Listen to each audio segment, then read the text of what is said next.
Doing a spark plug change at '09 Subaru Impreza. Over here on the driver's side, I already got the boot off. Should be in more than enough room to get on this side.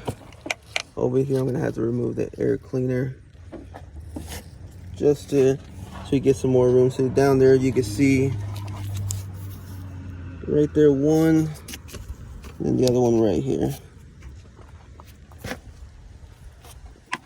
Alright, so let me take this first one out. Alright, so I was able to get this first one, cylinder 4 out without a problem.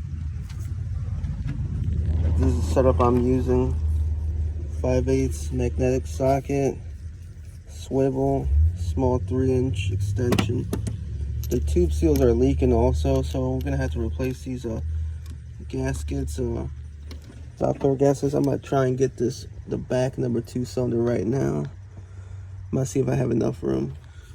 Yes, I did remove the second one, cylinder 2 in the back, so you could definitely do this side without removing the battery. I mean, if you do remove it, I mean, you do have a lot more room to work with, so it's not a bad idea. But see, boots are soaked with oil, so that valve cover gasket with those tube seals need to be replaced. Over here, definitely gotta remove this, so I'm about to do that, and should have a lot more room. All right, so remove this. Just unscrew the clamp right here to the top of the intake. Plug the mass airflow sensor.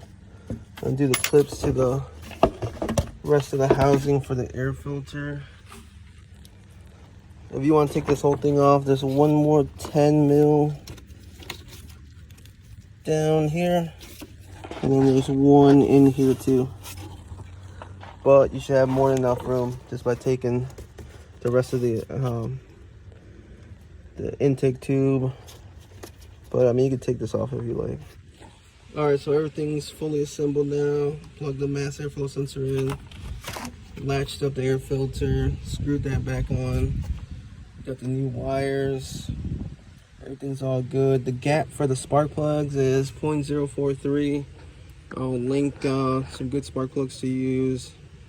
And I mean, this is a wire set that was used. Yeah, so if you found that useful, just hit the like button, subscribe, or just leave a comment.